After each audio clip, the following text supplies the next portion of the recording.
আসসালামু আলাইকুম প্রিয় বন্ধুরা, আরেকটি নতুন ভিডিওতে আপনাদের স্বাগত জানাচ্ছি। আমার আজকের ভিডিও গরুর গো বসন্ত রোগ, প্রচলিত নাম গো মরক, সুটি, শীতলা, কলেরা, গো মারি ইত্যাদি।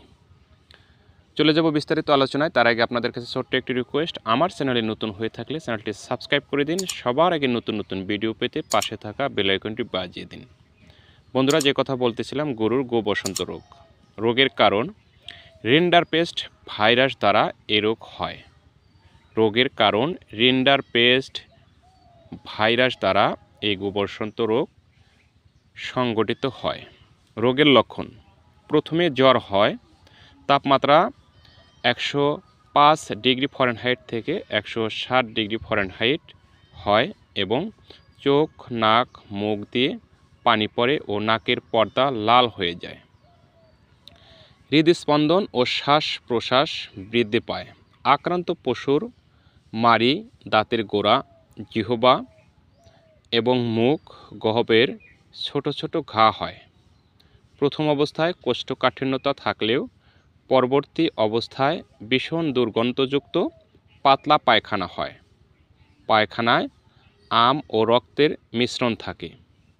এই অবস্থায় জ্বর আস্তে আস্তে কমে এবং 2 থেকে 4 দিনের মধ্যেই পশু খুব দুর্বল ও অবশ হয়ে পড়ে এবং পশু মারা যেতে পারে। রোগ প্রতিরোধ ও চিকিৎসা।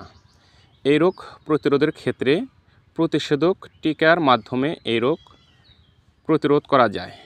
এই গো বসন্ত রোগের টিকা আছে। এই রোগ প্রতিষেধক টিকা দিলেই এই রোগটি প্রতিরোধ হয়ে যায়। অথবা চিকিৎসার ক্ষেত্রে আক্রান্ত হওয়ার পর চিকিৎসার ক্ষেত্রে উচ্চতা ক্ষমতা সম্পন্ন অ্যান্টিবায়োটিক ইঞ্জেকশন এসিসেপ 3 100 কেজি বডি ওয়েটের জন্য 1 গ্রাম দিতে হবে এবং সাথে সহযোগী চিকিৎসা হিসেবে 100 কেজি দৈহিক ওজনের জন্য 7 থেকে 8 ml অথবা 10 ml অ্যান্টিহিস্টামিন ইঞ্জেকশন দিতে হবে, যেটাকে আমরা সহযোগী চিকিৎসা হিসেবেই জেনে থাকি। এবং যেহেতু পশুর জ্বর থাকবে, এক্ষেত্রে জ্বর ব্যথানাশক ইঞ্জেকশন দিতে হবে।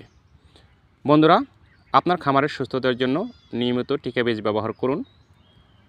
কৃমিনাশক ওষুধ খাওয়ান। অসুস্থ হলে সুস্থ পশু থেকে অসুস্থ পশুকে আলাদা রেখে চিকিৎসার ব্যবস্থা করবেন।